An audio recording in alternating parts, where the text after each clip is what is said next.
There you go. There you go. Puts you in the mind of a lady Joe Louis. Joe Louis, he the real calm boxer. I mean, like, he throw his punches, I mean, like, real crisp. But Sugar Ray Robinson was real fast, he was flashy, and he hurt you, and that's what I do. Very aggressive, determined, determination out of this world. I call her the $1 billion baby, you know? I feel that I'm the best at 165. I know in the ring I'm looking like a demon and stuff like that, but I'm not. Just a sport of boxing. Just 17 years old, Claressa Shields is the youngest boxer in 40 years to make the U.S. Olympic team. She's arguably one of the top female boxers in the world. And when women's boxing makes its debut as a medal sport this summer in London, Claressa might also be the U.S. team's best shot at gold. If you think all that seems like a heavy burden placed on the shoulders of a young lady from Flint, Michigan, well, you might be right. But then again, this isn't the first challenge for Claressa Shields. She done had been through some tough times, you know, and she's lost a couple of people that she was real close and dear to. I didn't meet my dad till I was 9. My dad got took to prison when I was 2 years old. He got sentenced for 7 years for breaking and entering. How could you be mad that you never met somebody? You know what I mean? I was just like, if he's in prison, then I just meet him when he get out. And his dream was to box.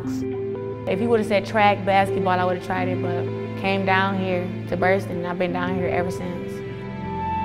Met Claressa when she was 11 years old. Her dad brought her down here and told me she wanted to box. He came and signed me up, and when he signed me up, he was like, all right, I done paid this $50, so you can't quit. And I was like, whatever. I wasn't gonna quit no way. I asked her, I said, why do you want to box? And she said, because I'm tired of losing. After a while, I saw her for about 2 or 3 years, and I knew I had something there. By age 16, Shields had won 2 Junior Olympic championships. This past April, she firmly placed herself among boxing's elite when she dismantled Canadian 3-time champion Mary Spencer. Headed to London, she has a 26-1 record with 14 knockouts. People now, when they see me, they be like, "You're a boxer?" And then I tell them my record, they're like, "Wow, I guess pretty girls can box." It's funny. She was 16 years old when she won the Olympic trials. She was fighting women 24, 25 years old, stronger than her, more experience. I'm a real good boxer. Like, I beat up guys, and guys go hard on me. She punches like a man. She boxes just like a man. I don't know, like, each year I get more mean and I turn into more of a beast than what I am. Whenever they hit me hard, it just makes me mad. It makes me want to hit them harder. So they were like, you just kept coming, you kept coming. I'm like, well. The guiding hand in Shields' rapid rise to success is Jason Crutchfield. A former pro, Crutchfield gave up his own boxing dreams early to focus on family.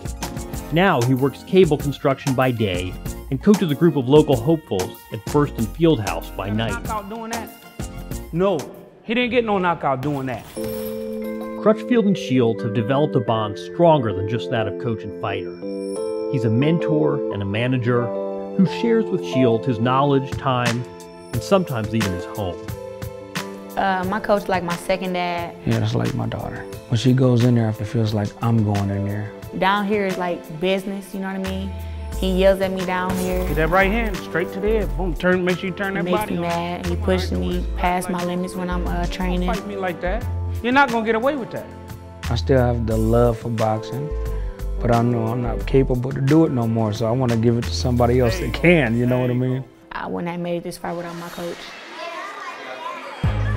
Like I was saying, like in the ring is all business, but outside the ring, I'm just, I'm very playful.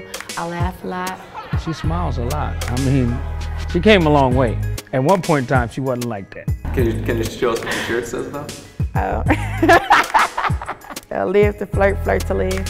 Now, about the boy situation, that stuff happens. You know, I told her point blank, we don't have time for boys right now. They'll come and go, but this right here, this might be a once in a lifetime thing that we have to take advantage of. It's not true. I don't do that. You see that? But dominant as Shields has been, even she's not unbeatable. At the Women's World Championship in China, Shields suffered the first loss of her career to middleweight Savannah Marshall, momentarily putting her Olympic dreams on hold. It came unexpected. That's what I can say. I went to go undefeated throughout my whole life. I never wanted to lose. It gave her a little humbling that it can happen, and I've already warned her about that. I would rather for her to have it in her hands than the judge's hand. And I felt that the loss couldn't have came at a better time. I'd rather lose there than lose at the Olympics. So when we get to the Olympics, I'm not letting nobody touch me with anything. At these games, Shields has a chance to make history as she attempts to win the first ever gold medal in the women's middleweight boxing division. But she'll be fighting for more than history in London. Shields will be fighting for pride, for family, and maybe most of all, for her home city of Flint. I'm not the only kid in Flint who grew up without a father, you know what I mean? Flint just motivates me to fight harder. When I'm in the ring and like I'm on the ropes or something, the girl get me, it's always like something deep down in me just saying like fight back, and I always do. She wants to help Flint, to show that we worked hard and it paid off for us, that we got our just due.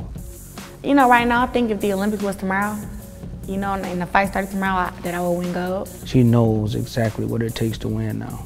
You know, it takes a little extra. I don't even care about the pressure. Yeah, I have to represent USA and represent women's boxing and everything, but at the end of the day, I'm still representing me. She's gonna be the Michael Jordan of female boxing. She has a story to tell, you know.